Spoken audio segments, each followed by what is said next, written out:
then we leave. Back in the days, it wasn't so hard to believe that I would wake up as the Black Power Ranger, never scared of danger, snapping my fingers to the beat of my drum. Became addicted to fun. We would fight with our hands, never needed a gun. We would gladly chill in the house, play mom and daddy. The greatest feeling was when nobody could ever tag me. So happy, not being the last to be chosen, to run to the candy lady to buy us a Frozen.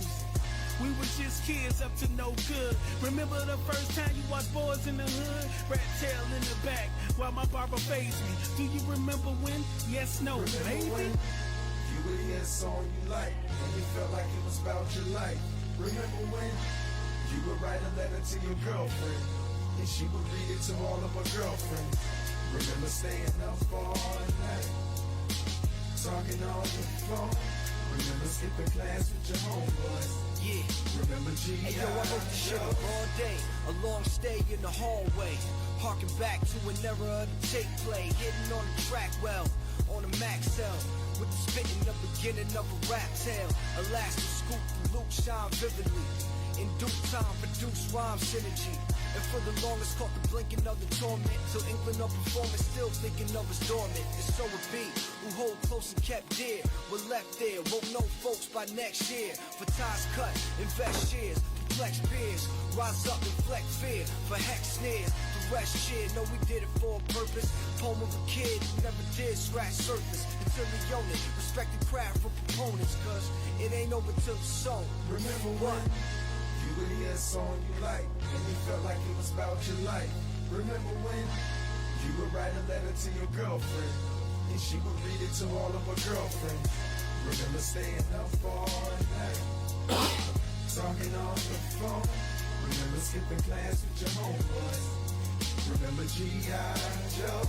I used to play Mortal Kombat with Matthew. I swore he used to cheat. I swear I could never beat him. Those sour jawbreakers, I swear I could never eat him. Baddest chick in the school, I swear I could never meet her. Until I wrote her a letter telling her I'm a singer. Me and Terrence would draw pictures of sneakers. Me and Ashley used to be in the class singing. I wrote my first rap in the back of the class thinking, I'm feeling it, yeah. Feel alive, did you get feeling alive? If you feel it, raise your L in the sky. I remember selling my mixtape in high school. They was really kinda supportive at my school. I was selling cassette tapes for $5. I was making my own beats, I was beatboxing. Brown, brown, sugar, that brown, brown, eight. Brown, brown, sugar, that brown, brown, eight. Brown, brown, sugar, that brown, brown, eight. Brown, brown, sugar, that brown, brown, eight. Brown, brown, sugar, that brown, brown, eight. Brown, brown, sugar, that brown, brown, eight. Brown, brown, sugar, that brown, brown, eight.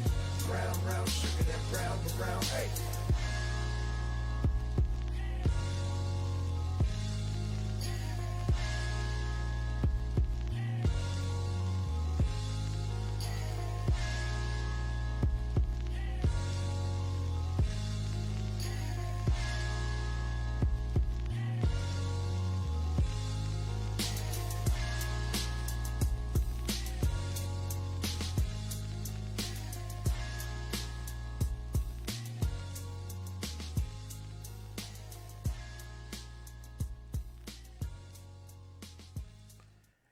And we are live. And I'm going to have to apologize in advance for two things. One, we're supposed to start this thing at 7:30. Got a little bit late. Actually, we did yesterday at 4:30. But business comes first and got real busy today doing some filming in the actual studio that we had to take care of. So sorry for the 7:30 start, which might end up being a better start anyway, given people are home right now. Actually, what am I talking about? We're home all the time right now, aren't we? But if my voice sounds cracky or if I have to turn to cough, I don't got the Rona. I just talked for 30, 45 minutes yesterday in a video shoot. Talked for another hour today in a video shoot. Now I'm about to do this show for 30 minutes or so. So I've got to get these pipes in shape here because this isn't as easy as I appear to make it look. But that being said, my name, and I'm trying to get my buttons down too as well. My name is Barry Cunningham, and I am your host today, and hopefully your host every single night this week at 7:30 as we talk about what's going on in South Florida. Accihelp, who is the company I'm doing this with, is a company that helps car accident victims, motorcycle accident victims, anyone who's been hurt that needs the services of a good doctor and a bulldog of a lawyer to get them the settlement or funds that they deserve.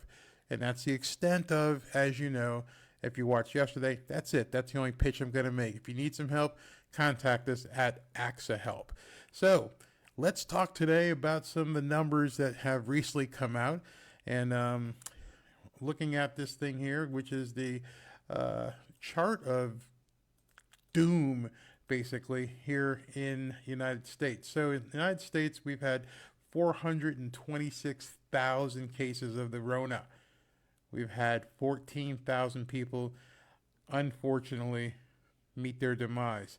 But that number we're finding out isn't exactly what they say it is.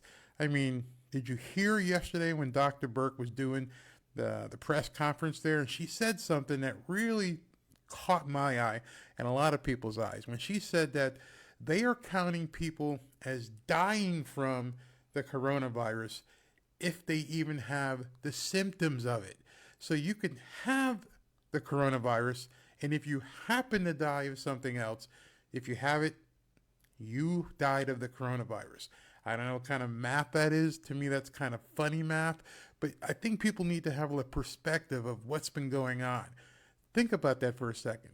Guy, 75, 80-year-old guy, running, jogging, trying to stay in shape, drops, has a heart attack. Oh, wait a second. He didn't die of the heart attack. We just happened to find out he's got the Rona. So let's go ahead and pull that number from the heart attack side and put it in the corona side. That's actually happened. Don't doubt me. I wish I had the video today with me, but they are counting people who happen to have the coronavirus and who happen to die, and they are saying that they're dying because of the coronavirus. I don't know. You guys tell me what you think about that. It seems kind of weird. But anyways, we look at these numbers. I bet you don't hear this number too much. I bet you don't hear this on television, that out of the 14,000 people that died, but we've also had 22,000 people who have been recovered. They've gotten better. They got the Rona and they came back. That's amazing to me. I mean, do you hear that? I'm asking you right now. You tell me, have you been hearing that information from anybody in terms of how many people actually recover after they get the coronavirus? I mean, we were told, wow, we were going to see unbelievable 1 million, 2 million people dying from this thing. That doesn't look like it. We've only had 14,000. That's a long way away from 1 million. This week was supposed to be the worst week in history. The numbers aren't showing that, unless, of course, you live in New York. And don't get me wrong, every death, every single death is a tragedy. I don't care if it's a child. I don't care if they're an 86-year-old grandfather. Nobody deserves to die from this thing. I'm just talking about the living who have to endure the complete demolishment. Is that a word? I'm not sure. Demolishing of the American economy for something that doesn't, not at all. The numbers don't jive. Why do we shut down the entire economy for something that's doing less than what normally happens? And then we find out that they're basically cooking the books. That's pretty bad. But let's look at some more numbers. So as you go down here and look further, you're going to see that basically the cases are in New York. I wish this Google ad would go away. There it goes. Went away. So New York has had, and this is as of yesterday, 142,000 cases. They had 10,000 new cases yesterday. They have 5,500 deaths, and they had 731 people die yesterday. So that's awful. That's there's no way to make that sound any better. People are dying. They are absolutely dying. And let's go down here and look at Florida. Florida, as of yesterday, had 14,000 cases and 296 people died, but only 42 of those were the new deaths, meaning they died yesterday. So we have all these cases going on, but look at this line over here, total test. So in Florida, as of yesterday, we had 139,000 tests. You notice anything with these numbers? Outside of New York and California, looks like Florida has had more tests than anybody else. And right now we're getting a death rate of 14 per million of population. So not sure if you guys know this, but Florida has 20 million people. So based upon that rate so far, we're getting 14 deaths per million people. You see where some of these other states are? Wow. Louisiana, man, they're really hurting. 125 per million. And then, of course, New York and New Jersey are topping us as well. So let's get granular. Let's go ahead and look at exactly what's going on here in the state of Florida. And in case you didn't realize it, right now, we are absolutely live. I got to play with a button and it actually works, so that makes me feel good. But let's look at some of Florida's numbers specifically. So if we look at some of Florida's numbers, and we're going to go ahead and look at the Department of Health. As of right now, and I'm going to go ahead and refresh this. And when I refresh it, we're looking at, let's see here, 15,698 cases as of today right now, 323 deaths. But look down here. This is what's really interesting. We peaked on April 3rd. On April 3rd, we had the highest amount of new cases. And ever since then, it's gone down. So it dropped a lot on April 5th, went up April 6th, and then so far yesterday, well, not so far yesterday, it was, down again. So if you drew a line here, you would see that the trend line is going down. What does that mean? It means if it holds true for another couple of days, we are not going to have the disastrous week that everyone in the television, every media station you go to is telling you. You're going to find out where the real danger is with this thing. And it's not in these charts. It's not with these doctors. It's not with these press conferences. It's with the economy. I mean, there's no way around it. Let's take a look at some more numbers. So we're going to look at Florida testing. And in the Florida testing, as of right now, this was 10.5% yesterday, so it's 11%. So we've had 143,000 tests thus far, almost 144,000. And we've had 15,000 or almost 16,000 people test positive, but we've had 127,000 people, basically 128,000 people test negative. That's good numbers. That's great numbers for the entire state. And obviously, there's some things going on in Miami that just heartbreaking. I don't know if you guys saw what happened yesterday and what's continuing to happen with the unemployment up to 650,000 people in the state of Florida have filed for unemployment. As of like a month ago, the unemployment here in Florida was 2-point-something%, like 2.5, 2.6. Now it's just skyrocketing, absolutely skyrocketing. People are becoming desperate. I mean, I want you to check out this video. This is a line of people trying to get unemployment benefits in Hialeah yesterday. And I mean, it's just heartbreaking. This video goes on for quite some time, and these people are I can't take to watch what's going on with them. I mean, let's say I messed that up, didn't I? I sure did. Let me go back to this video here and talk to the people. There we go. I got the Hialeah thing going on. But at the same time, I needed to show you guys what exactly was happening. It's just amazing that these people are seeing this kind of problem happen. And what are we supposed to do about this? How are we supposed to fix this? When we're seeing numbers like this, and you see that the deaths are not doing the same thing as we thought they were doing, when we're seeing that the deaths are not going up, but we're seeing that people are basically starving. And yes, it may not be starving completely today. It may be something where, we have to see what ends up happening, and how fast they can get their food and get their benefits. I mean, that's something that we really have to work on. But I mean, it's just awful. It's just really awful. So let's look at, Miami-Dade right here.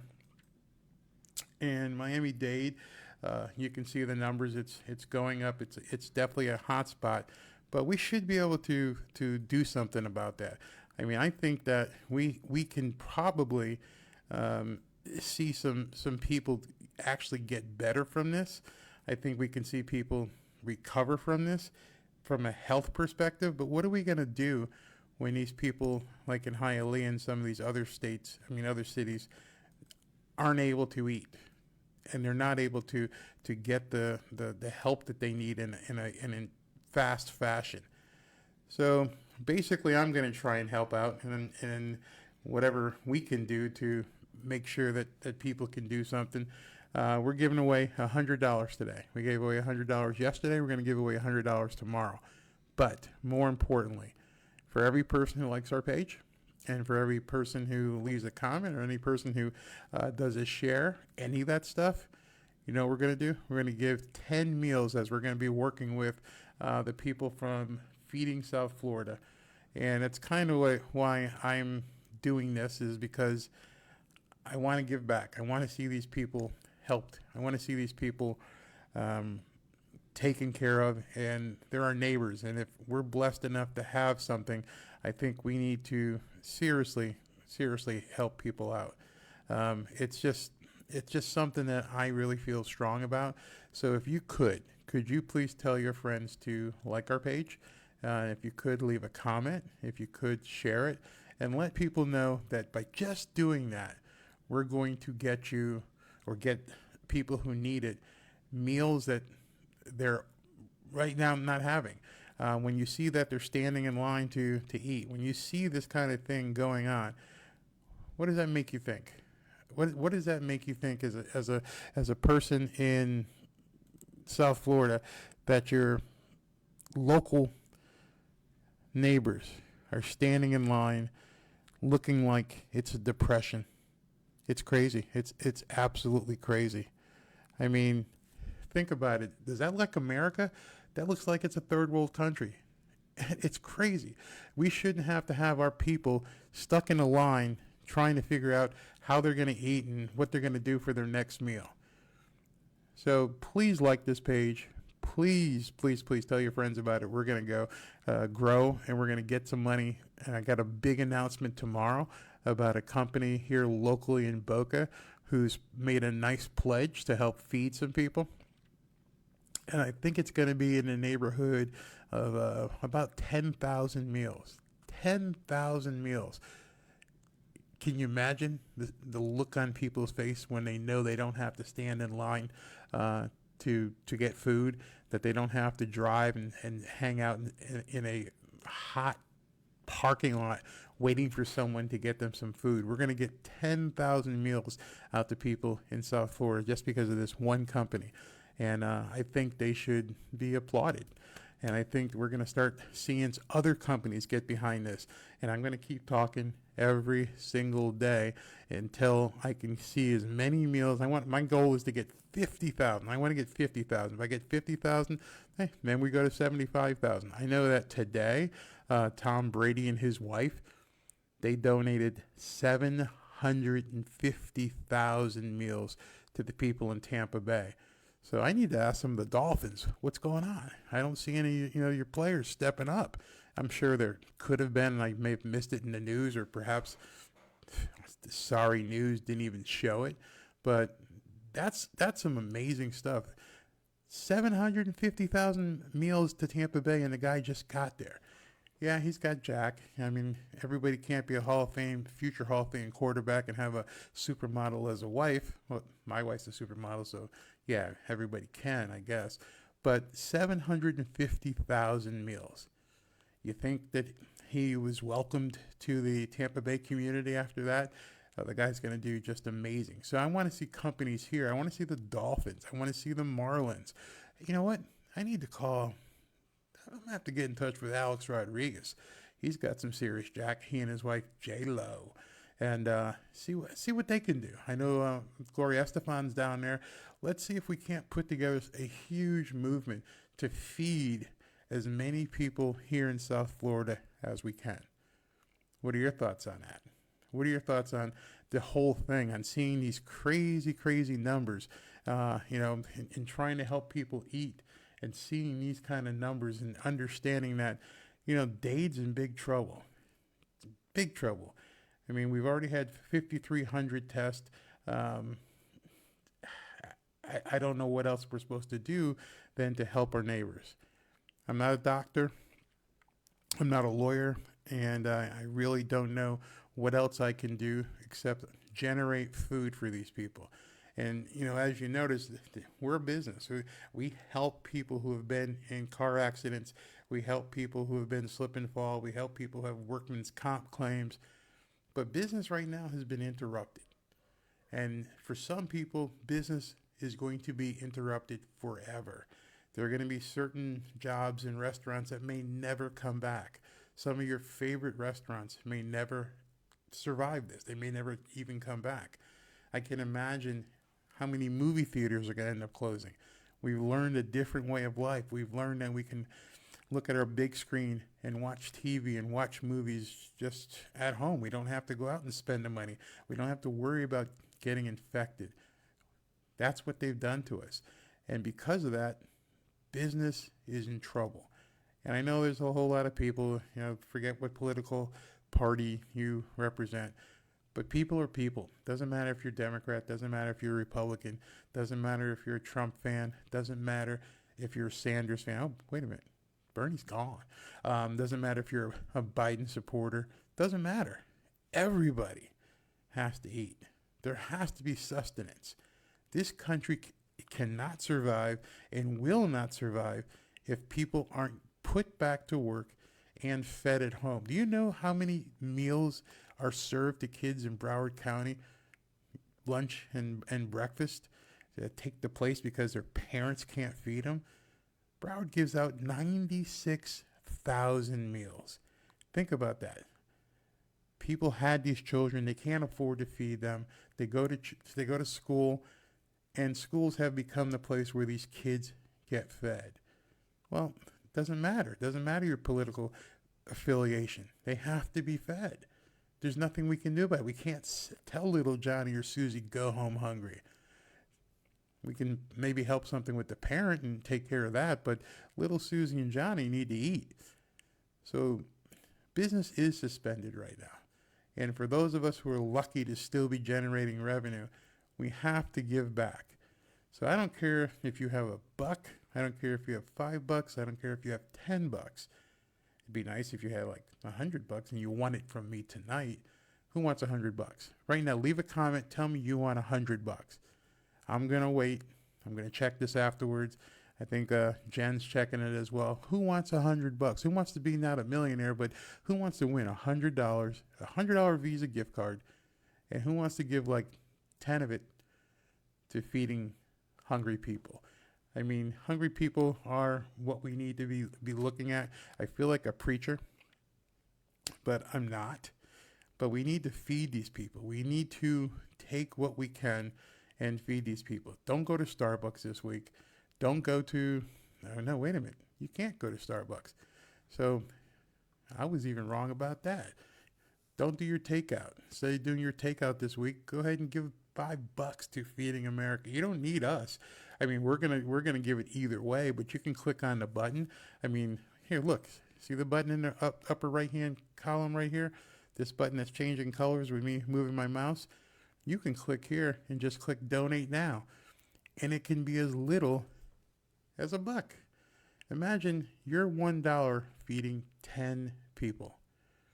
So it just becomes one of those things where I don't want to sound like a broken record, but I'm gonna give somebody tonight $100, and I'd love it if you just said, you know what, Barry, make the gift card for $90, make the check for 90, whatever, how we're going to send it to you, and give 10 to Feeding America or Feeding South Florida.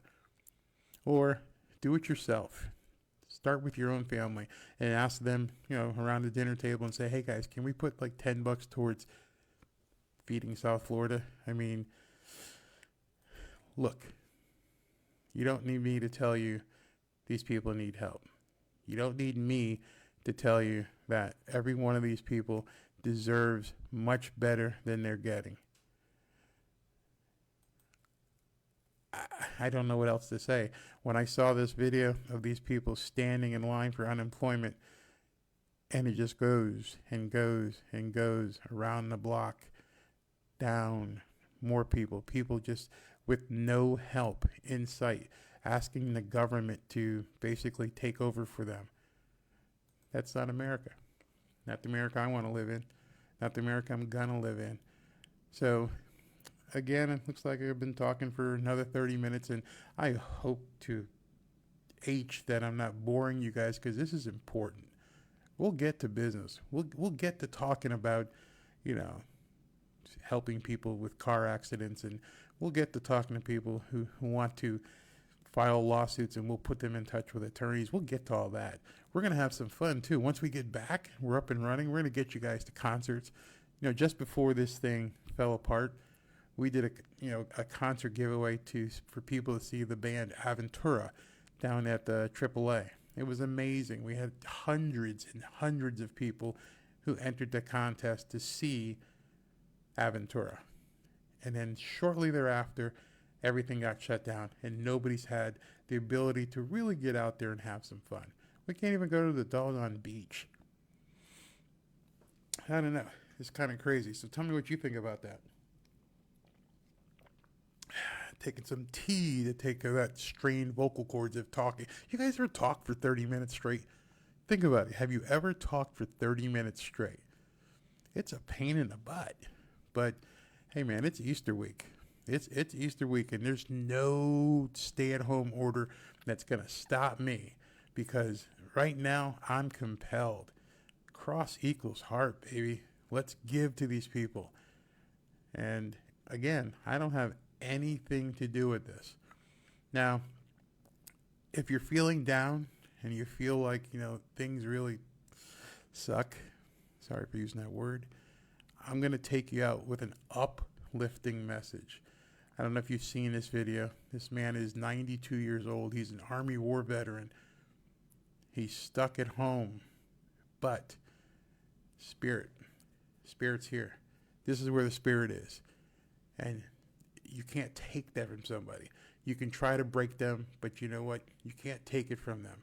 And what you can do, and what we can do, is to help build Spirit. So take a look at this video. This guy is just awesome. And look at this.